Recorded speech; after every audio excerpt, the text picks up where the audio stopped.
Queridos amigos, bienvenidos una vez más a nuestro canal Extranjeros y Peregrinos, y en este momento nos encontramos aquí con nuestro muy amado pastor David Echalar, quien es el supervisor de Italia y también del bloque B de Europa. Todos, pastor, bienvenido a nuestro canal. Bueno, un saludo para todos ustedes, amados hermanos. Me gozo de poder estar en este programa que siempre será una bendición, pues a donde llegue. Amén. De verdad que, pastor, nos sentimos muy bendecidos, muy contentos de poder estar aquí y hemos tenido un tiempo maravilloso. Ha sido una experiencia muy hermosa estar en este país, pastor. Quisiéramos que nos cuente desde cuándo entraron a Israel, desde cuándo la obra ha podido establecerse acá. Bueno, en Israel quizá nosotros llegamos acá el 2004, puede ser que ya estábamos ya por acá caminando. Y sí, 2004 por allá, yo creo que ese fue el tiempo, o el 2003 por ahí. Pero desde aquel tiempo empezamos a llegar a Israel y bueno, lo único que puedo decir es que Dios ha sido bueno con nosotros, porque también hemos experimentado qué bendición tan grande hay cuando uno entiende lo que significa bendecir a los que te bendicen. Eso es lo que Dios dice. Le dijo eso a esta nación, a Abraham y a su descendencia. Obviamente nosotros estamos injertados en el árbol, ¿verdad? Pero no dejemos de lado que el pueblo de Israel es el pueblo escogido de Dios. Amén. Y sobre ese pueblo hay tremendas promesas. Por eso Pablo dice que no seamos arrogantes en nuestra manera de pensar de este pueblo, como que si Dios los desechó. Nosotros tenemos que dar gracias a Dios porque gracias a eso en realidad pudimos obtener nosotros la bendición de que el Evangelio venga hacia nosotros también y podamos ser parte del pueblo de Dios. Así que experimentamos tantas bendiciones simplemente por el hecho de venir a este lugar y aprender a bendecir Israel. Qué bendición que nos han llegado, ¿eh? Realmente eso es así, o sea, poder estar aquí y aún estar en el lugar de los hechos ha sido algo muy especial. Nos hemos quebrantado, hemos sentido la presencia del Señor y ahorita que hemos iniciado, ¿verdad? Desde el jueves los cultos, eso ha sido más poderoso todavía. Pastor, nosotros entendemos de que en esta nación, obviamente la mayor parte son judíos, pero también hemos visto que en gran parte, por decir en barrios, otras ciudades, también están los primos por ahí, ¿verdad? Infiltrados, y bueno, quisiéramos que nos cuentes cuáles son las dificultades de convivir con ellos. Bueno, ustedes, si ayer estuvieron en el culto, algunos hermanos quizás no saben de eso, pero habíamos pasado unos videos del trasfondo histórico aún de Israel. Palestina pertenecía, prácticamente estaba gobernada por la colonia inglesa. En ese tiempo, palestinos y judíos vivían acá, Israel no existía en el mapa.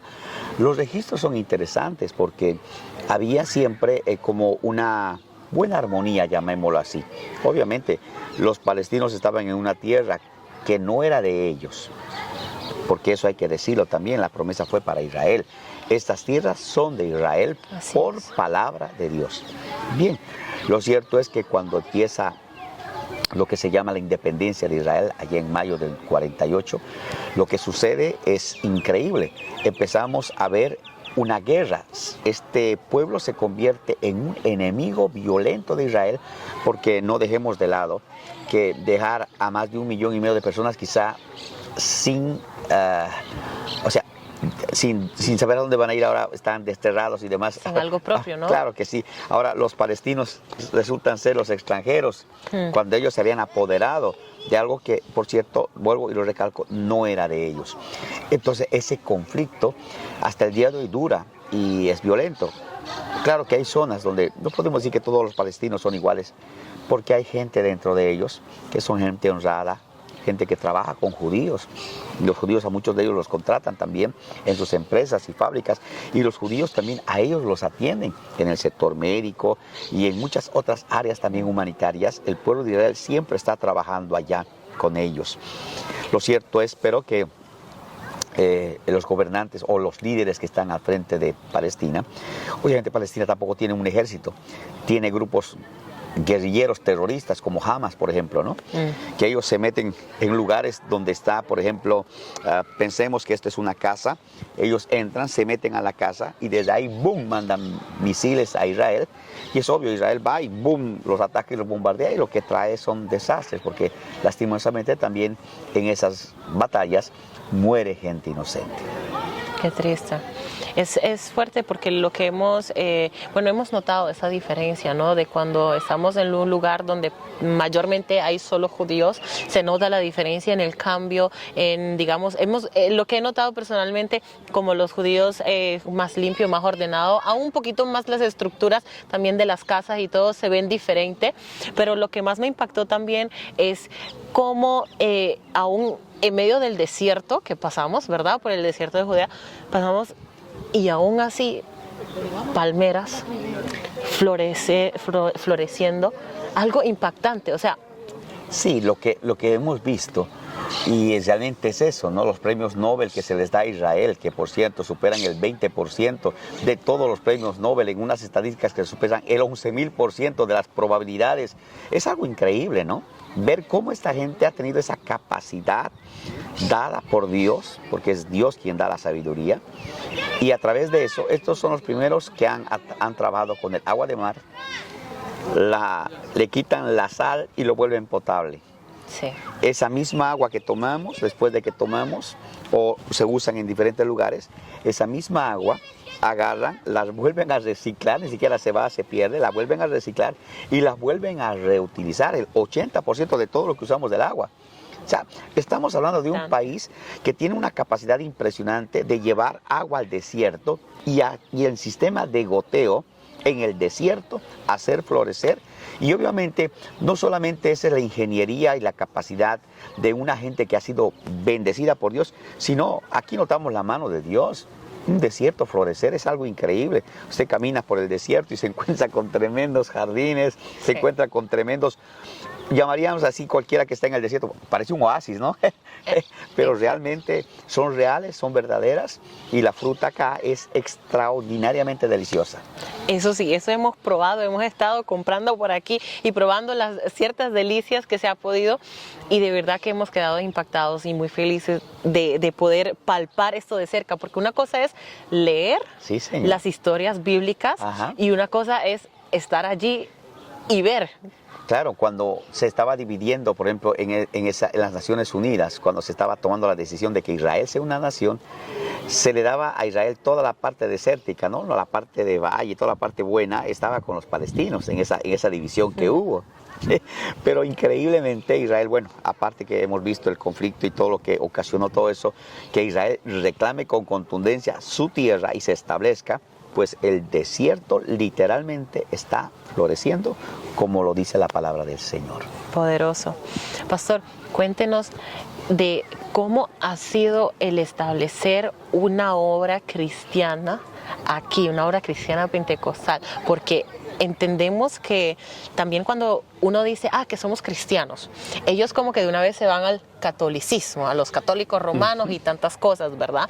Pero ¿cómo es establecer una iglesia cristiana aquí en este país? Bueno, es bueno que toquemos este tema, porque aún los musulmanes, cuando tú les dices soy cristiano, ellos nos llevan en su mente hasta las cruzadas que hubieron provocadas por el Vaticano, provocadas por esas guerras santas, y obviamente en esas guerras santas lo que hubo fue masacres, violaciones, robos de todo tipo. Eso fue una cosa espantosa y muy horrible.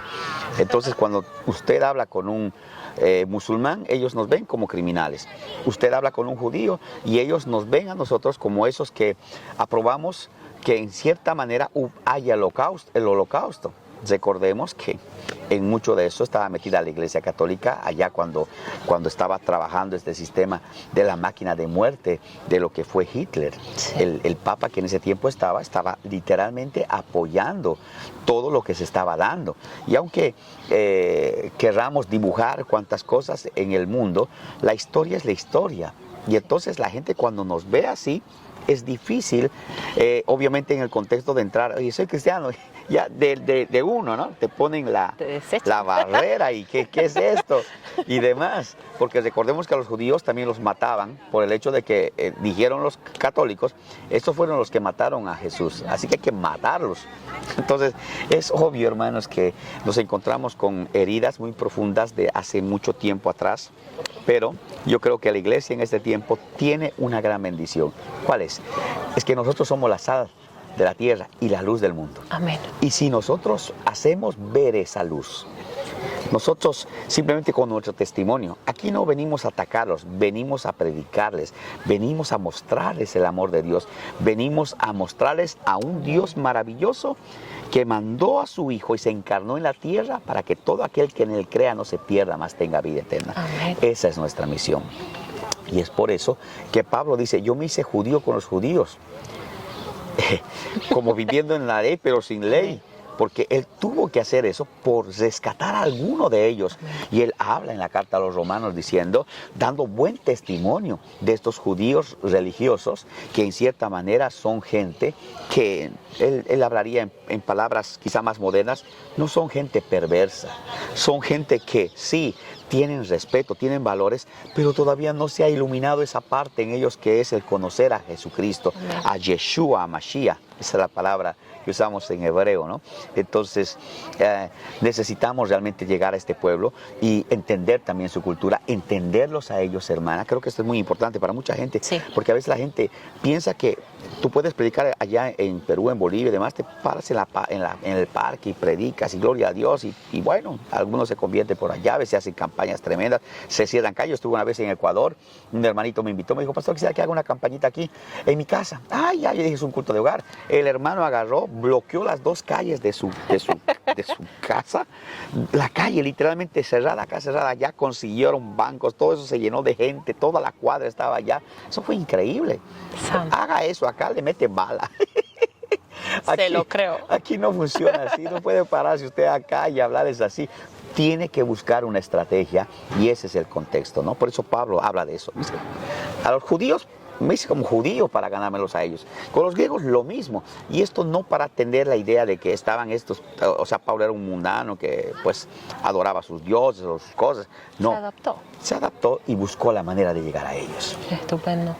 Qué maravilloso. De verdad que cuando uno lee eso, como le había dicho, pastor, hasta que uno no llega aquí y conoce los lugares Así y es. ve, uno no puede entender. Sí. Y yo creo que nosotros de aquí nos vamos con una mayor visión y al mismo tiempo también, digo personalmente, con una mayor carga para, no solamente como dice la palabra, que tenemos que orar por Israel, que tenemos que bendecir esta nación, sino literalmente también orar por nuestros, digamos, hermanos judíos, Sí. de que aún ellos todavía que creen en Dios, creen en Jehová, amén, pero necesitan todavía encontrar a Cristo, ¿verdad? Porque algo que notamos, ellos continuamente están vestidos de negro, pastor.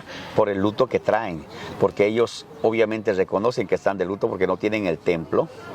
En el templo donde estaba el templo de Jerusalén, hoy está el templo de la roca, que es un templo islámico. Sí. Y obviamente también encuentras en eso una cuestión tan interesante, hermanos, que aún dentro de los judíos, hay los judíos que son light, medio light, los que son ortodoxos y los ultra ortodoxos. Yo tuve la oportunidad de estar allá en esa zona. Es increíble. Ellos tienen los celulares de la época, creo, de aquellos Nokia que aparecieron. De los primeritos. Tremendo fenómeno. Ellos no usan internet en sus casas, no tienen televisor, solo tienen una radio para escuchar sus programas de ellos. Sus esposas tienen que ver siempre al piso porque no pueden estar mirando a nadie. O sea, y ¿sabes qué? Lo que más me impactó, que ellos hacen que sus hijos se casen a los 14 años, por allá ya los están casando. ¿Y por qué? Porque dice para evitar que forniquen. A las muchachitas de las 14 ya, de una vez que se casen. Y usted ve allá caminando allá en la calle, niñas, literalmente niñas, con 2, 3, porque ellos tienen también el concepto de que dicen que si vas a tener sexo, tiene que ser para tener hijos, no para otra cosa. Ese es el sistema ultra ortodoxo acá, que no está muy lejos de algunas personas que conozco. O sea, ellos ya se están yendo de verdad como a otro extremo, pero ahora meditando en eso, pastor, también podemos ver que ellos, al no tener los smartphones como tenemos ahora, que ya el iPhone 14, que el 13 y lo último de todo, ¿verdad? Ellos se guardan de muchas cosas, o sea, ellos tratan como de no contaminarse con las cosas nuevas. Claro que sí, ellos tienen muchos valores, es verdad también, pero en toda su religiosidad hay un día dentro de este grupo que es el Purim, si no me equivoco, esa fiesta. Ese día ellos utilizan para pecar, porque según ellos, solo ese día se peca, un día del año. Y ese día usted ve niños en la calle fumando, Uy, jóvenes borrachos por todo lado, haciendo atrocidades, porque ese día sí se puede pecar. Es impactante cómo Sí, uno puede... realmente es impactante ver eso, porque uno dice, oye, pero si son tan ultras, ¿qué les pasó? Claro. Porque entendemos, ¿no?, que contra los apetitos de la carne, ninguna ley humana puede ayudarle a alguno. Lo que necesitamos es el poder de Dios, el poder del Espíritu Santo, para poder pelear cada día la buena batalla de la fe. Algo que sí me llama mucho la atención y algo que me hace amar aún más el Evangelio es cuando la palabra nos enseña que a libertad nos llamó el Señor. Sí. O sea, la palabra verdad que nos hace entender de que nosotros en Cristo realmente es ahí donde venimos a ser libres. Sí. Porque por más que quisiéramos, pastor, si nos vamos a hacer un ultra pentecostal o un pentecostal bien light, ¿verdad? O sea, sea lo uno como lo otro es malo. Claro que sí. Mira, yo veo un problema grande acá, y el problema es de que muchas veces se usa esto, ¿no? ¿Quieres un milagro? Tienes que ayunar 10 días. Y después de 10 días vas a recibir tu milagro. Y tienes que orar 40 días seguidos, la noche, 3 horas. Y entonces entramos en un concepto, querramos o no, en salvación más obras, o milagros más obras. Hermanos, en Efesios 2 la Biblia nos dice que por gracia somos salvos. Amén. No es obra de ninguno de nosotros, es un don de Dios, y no es por obras para que nadie se gloríe. Entonces, el ser un hijo de Dios y experimentar la libertad en el Señor nos hace sentir, obviamente, la necesidad de que debemos orar y ayunar, pero lo hacemos no como un rito, sino como una necesidad espiritual que lo satisfacemos cuando estamos en la presencia del Señor. Sí. Mucha de esta gente está orando y haciendo cosas como cuestiones ritualistas. Los islámicos, por ejemplo, 5 veces al día oran. Y no importa dónde están, suena su campana, ¿no? Y donde sea tapetito, y a orar se dijo. Pero tú hablas con ellos, tienen miedo a la muerte, tienen miedo por todas las situaciones, usan amuletos y un montón de cosas porque no tienen la seguridad de que realmente tienen un Dios verdadero y vivo que protege y vela por ellos. ¿Cómo vamos a llegar a los europeos si nosotros hablamos árabe, por decir? Es que ese es el asunto, ¿no? ¿Cómo oirán si no hay quien les predica?, diría Pablo. ¿Cómo oirán si no hay quien les predique? ¿Y cómo creerán si no hay quien vaya? Tenemos que pensar en la gran necesidad que tenemos en este tiempo de prepararnos en la misión. Llegarán tiempos donde la visión es esta, que si estamos en Alemania, se predique todo en alemán y todos nuestros servicios sean en alemán. Lo propio en Italia, en todo lugar, en Bélgica, en todos los lugares donde estamos. Será la única forma de poder ser contundente en el lugar. Ahorita nosotros trabajamos mucho con el ámbito español, latino, porque tenemos muchos latinos que están en diferentes lugares y de esa manera quizás estamos aprovechando de llegar a esos lugares. Pero no dejamos nosotros de hacer traducción en la iglesia, de hacer traductor en italiano y demás, porque lo necesitamos. Y lo propio acá, tenemos que pensar y orar para que el Señor siga preparando a estos jóvenes que están acá, que ya hablan hebreo. Algunos se están preparando en el árabe. Y eso es la futura generación misionera que le espera esta obra. Si nosotros no los cuidamos, y escuche mi hermano, a un joven, una cosa es un viejo, otra cosa es un joven, otra cosa es un niño. A un niño fácilmente se lo puede hacer tropezar, y Pablo diría, yo no me indigno acaso por eso. A un joven muchas veces lo puedes lisiar en el camino. Yo conocí muchas veces hermanos que usando quizá una falta de sabiduría han maltratado jóvenes. Porque los jóvenes son jóvenes inexpertos, muchos de ellos, y a veces traviesos. Y necesitamos muchas veces tener esa templanza, esa gracia, esa madurez, ese amor para poder corregirlos, guiarlos. Y no estoy hablando de ser blandengue, ya que cuando hablamos de la palabra que ningún afeminado entrará en el reino de los cielos, ¿escuchaste eso? Sí. Esa palabra afeminado viene de una palabra griega y su connotación es que no sea un debilucho, uno blandito, uno gelatinoso, uno sin autoridad. Interesante. Yo creo que necesitamos a nuestra juventud animarla. Amén. Nuestros jóvenes están recibiendo muchos impactos violentos, hay mucho desánimo, hay mucho ataque sobre ellos, y especialmente en países como estos donde nuestros jóvenes son contados con las manos. Sí. Si no los cuidamos, si de una ve alguna cosa y por eso sea lo está masacrando y lo está destrozando, usted está haciendo un daño. Creo que con amor y misericordia se corrige cualquier situación, y creo que ahí nosotros debemos entrar en esto, cuidar la generación que es la generación del relevo. Y esperando en el Señor también que Dios pueda bendecir a todos aquellos que nos están viendo y puedan recibir esa carga también de peso de gloria para que puedan orar con carga por estas tierras, por estas zonas que tanto necesitan obreros, misioneros. Y hay 3 misioneros. Uno es el que va, otro es el que está orando y otro es el que está ofrendando. 3 misioneros, así que tú escoges cuál de ellos quieres ser. Aleluya. Pastor, muchas gracias por Amén. haber sido partícipe. Por favor, unas palabras, despídese en italiano. Oh, come no. Allora a tutti quelli che mi stanno ascoltando, che la pace del Signore sia con tutti voi. Amen. La pace di Dio sia con tutta la famiglia di Cristo. Dio Amen. vi benedica. Dios les bendiga.